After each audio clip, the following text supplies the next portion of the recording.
So lekat ya, lekat Allah aja. Allah tanya pula malaikat. Allah tanya malaikat. So maksudnya kita boleh bayangkan kita ada kat situ. Kita tengah kat situ, kita tengah nanggar Nabi Adam sia. Ada Allah aja sia. Tapi lekat Allah tanya malaikat, malaikat, okey, cuba kau beritahu tentang pasal pasal manusia tu. Dan respon malaikat apa? Subhanaka ilma lana illa ma 'allamtana. Okay, memang mesti tahu. Memang mesti tahu. Allah balas dalam ayat 33. Wahai Adam, ceritakanlah. So lekat Allah ajar Adam, Allah pada beritahu sidak tu. Beritahu dengan malaikat tu. Dan ingat, dengan malaikat ada siapa? Ada iblis sekali.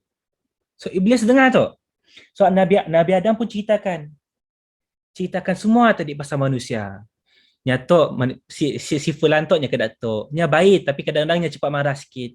Ada nyatok ngantuk sikit dalam kelas ngantuk. Tapi nya selalu tolong kawannya. So semua tu Nabi Adam ceritakan kepada malaikat. So kita boleh bayangkan malaikat bilanya dengar tadi, bilanya dengar sifat-sifat manusia, dengarnya adanya manusia seperti Nabi Muhammad, dengarnya manusia seperti Nabi Ibrahim yang telah mengabdikan dirinya kepada Allah, tidak pun macam wah, toklah manusia aduhal. Lekat Allah pada apa? Dalam ayat ke-33, lakum inni a'lamu ghaibas samawati wal ard. Aku mengetahui apa yang ghaib di langit dan di bumi. So kenapa Allah tiba pada tu?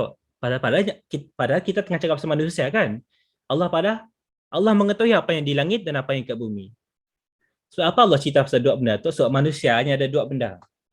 Kita manusia dipubat oleh dua benda.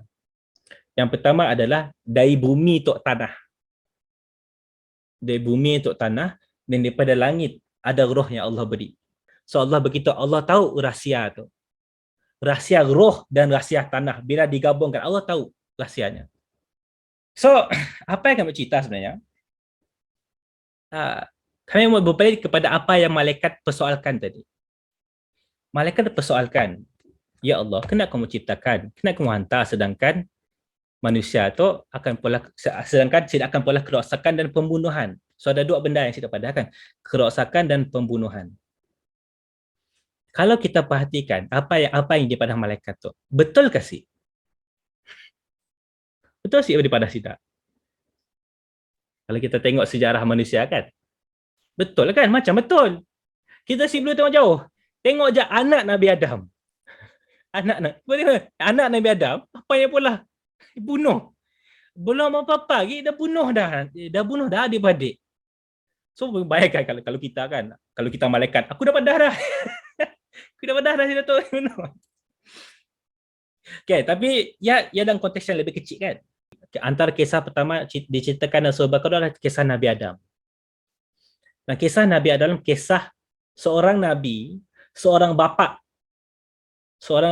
yang telah diuji oleh Allah. Apa ujiannya? Jangan dekati pohon ini. Tapi nya gagal. Lekat kisah seorang bapa, kisah pasal satu umat. Umat apa? Umat Bani Israel.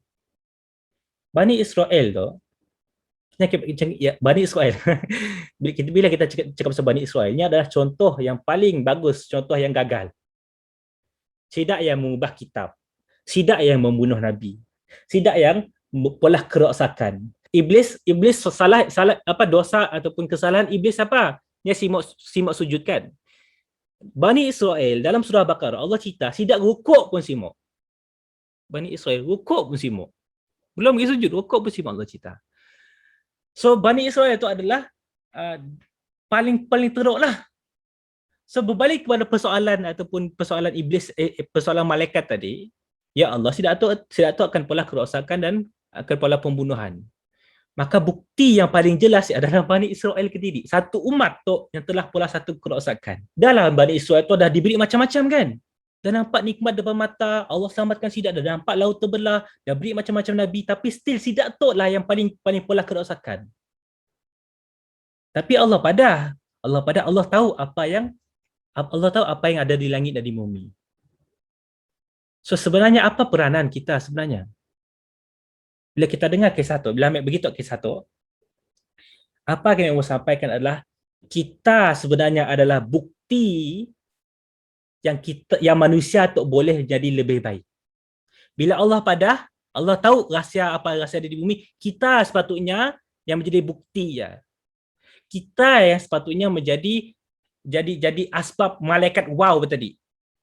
Menjadi otaklah manusia.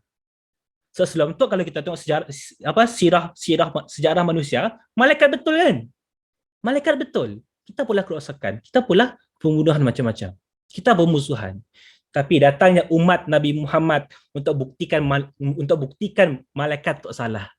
Untuk buktikan ada lebih lagi potensi manusia. Yang roh yang Allah berikan kepada kita, cahaya roh yang Allah berikan kita, bilanya bertemu dengan tanah tadi, walaupunnya tanah, kita boleh bayangkan tanah kan, tanah benda yang kotor kan, tapi bila kita jaga tanah ya, apa yang boleh tumbuh? Macam-macam nikmat boleh tumbuh. Adanya pokok durian, adanya buahan, adanya bunga yang kacak. So walaupun dengan tanah tu tadi yang asalnya bersifat kotor, tapi bila Allah turunkan cahayanya, Allah turunkan, kita boleh bayangkan tanaman yang ada cahaya matahari dan adanya air. So cahaya matahari kita boleh bayangkan roh yang Allah turunkan. Air kita boleh bayangkan ataupun ayat-ayat Allah, kitab Allah yang Allah turunkan daripada langit. Bilanya bertemu dengan tanah tu, maka benda-benda ajaib yang boleh dihasilkan. So kita sebenarnya umat Rasulullah sallallahu alaihi wasallam adalah bukti yang manusia tu jauh lebih baik daripada malaikat sangka. So besarnya peranan kita. Bila Allah cerita yang Allah tahu sebenarnya potensi manusia. Malaikat dah mau bangkang dah, tapi Allah tahu. So, potensi ada dalam diri kita. Dan kita perlu membuktikan yang kita boleh. Kita boleh jadi khalifah tadi. Tujuan asal Allah ciptakan kita.